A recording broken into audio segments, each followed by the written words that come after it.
Is there any chance we're going to talk, brother? Well, if your phone ever works, sure.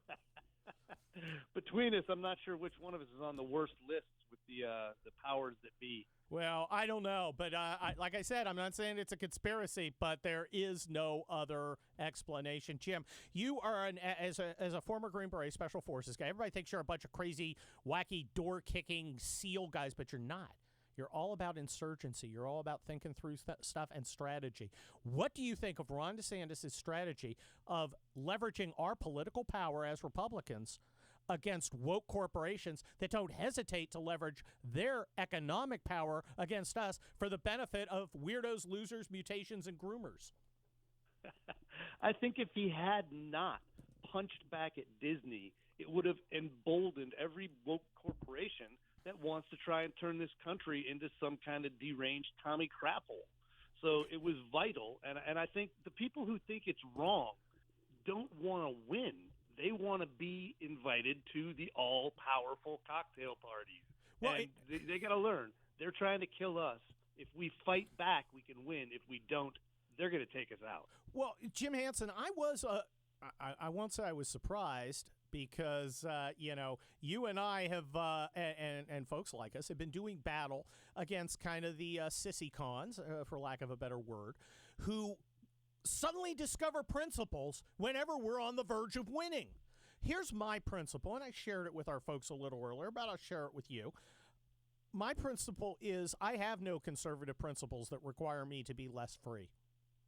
There we go. That's it. I refuse to not fight when they pick a fight. It's not like Ron DeSantis woke up one morning and he said, what can I do to screw Disney over? No, Disney decided to oppose the will of Florida's voters, and Ron DeSantis looked and said, aren't we giving them the greatest break of any corporation in the entire country? Maybe we should relook that, and the Florida legislature is relooking that.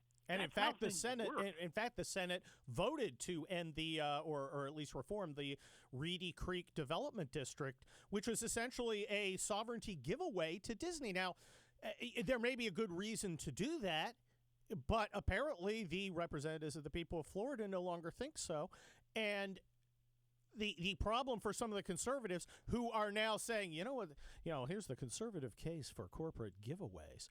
Apparently, Disney can do whatever it wants to influence our culture. We're not allowed to use our power at all to push back. I just don't buy it. And you shouldn't buy it. And the nice thing is Ron DeSantis and the leadership in Florida don't buy it, and they're leading the way. The nice thing about what they're doing is all of these things that get all the panties here in D.C. where I am in WAD are just – they mean nothing to him. And he goes ahead and he says, these are the principles that are going to let us win this fight. And those are the principles that matter to me. And that principle is kicking the crap out of people who are doing horrible things to us. And I hope he never stops. What strikes me, Jim Hanson, is how terrified these guys are whenever we seem to be winning. Suddenly it's like, Donald Trump's, the president. He's I never. He's talking about issues the base likes. We that's not who we are. And then suddenly, where Ron DeSantis is fighting, we can't possibly leverage our power against the people, shamelessly and ruthlessly leveraging theirs against us for the benefit, might I add, of a minority of their employees, the blue-haired, pierced weirdos who demanded that the CEO act.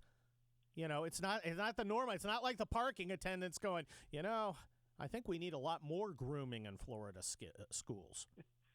Well, and these people, they call themselves conservatives, and they share some values with us. The value they don't share is the possession of a fully intact and working spine. And I think we need to point out that there are more of us than there are of them. They simply have had the seats where people supposedly listen to them for too long. And I think that's one of the things Trump kicked away, and that's one of the things DeSantis is proving, is that the actual people, the people who live conservative values, are the ones who are now in charge, and we're not going to take this crap from the crazies anymore. Well, exactly, Jim Hanson. Look, the American people have an agenda that doesn't match, and this is not a new phenomenon. It doesn't match the one of the people in Washington. We want the border shut. We don't want perverts in schools chatting up our kids. Okay, and the guys in Washington, the conservatives in Washington, they're like, well, those aren't important. We're another giant corporate tax cut, I just find it amazing that these people never seem to learn, and then they're stunned that Trump comes along. America wasn't going, what we need? A TV guy of a vaguely orange hue. That would be great. No, they were like, I want a guy who's going to aggressively fight on the issues I care about. He was the one guy out of 17. The one guy out of 17 candidates for the Republican nomination in 2016 who actually talked about the issues people were interested in. And shocking, Jim, he won. Well, and now the people in the Latino community, the people in the black community, and the rest of America as well, have all looked at what Democrat rule is. And it's no security, no prosperity, and the government telling you how to live your life in a bad, stupid, and evil way. And they're flocking now in droves to our banner, not the banner of the sissy con cruise ship Republicans, the banner of people who believe America first is a real thing. And I think it's a beautiful thing, and I think this is going to be a fun election come the fall. Oh, I think it is too. Now, we have had 2 calls today here on the Hugh Hewitt radio program, 800-520-1234. We've had 2 calls. We had one gentleman say, I want Ron DeSantis. Trump's sell-by date is hit. And another guy saying, well, Trump deserves another term. That's going to be the conflict. I want a primary. I want Godzilla versus Gamera. I'm not saying Trump is Gamera or Godzilla. That's for other people to decide. But I want the primary. What do you think? I think it's a great idea because we do not coronate. We do not believe in royalty. We are the meritocracy in this country. And so let's have the best, standard bearers on our team fight it out. If Trump wins, I'll back him to the hilt. Bingo. If DeSantis wins, I don't care. I will vote for any Republican over a Democrat because the Democrat Party is run by people trying to fundamentally transform us into a socialist loser state. And we're not going to allow that. So let's pick the best one and let's win. Well, Jim Hanson, as a Green Beret and as an infantry first sergeant, you know training, and you know the principle that you bleed in training so you don't bleed on the battlefield. I think a primary is good for a guy like Trump because it will sharpen him, hone him.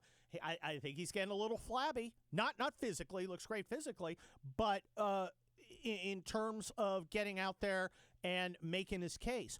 We got about 15 seconds left. What do you think of my theory? I think he's been in a bubble for a while. Everybody, around him has been telling him what he wants to hear. It might be time for him to get out and have to take on some antagonistic ideas and see, how he reacts to that. So, yeah, I'm with you, brother.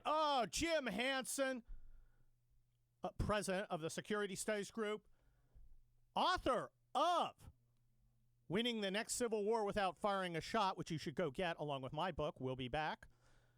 And we will be back here on the Hugh radio program with Michael Oren. Stick around. Let me remind all of you that Birch Gold is a great sponsor.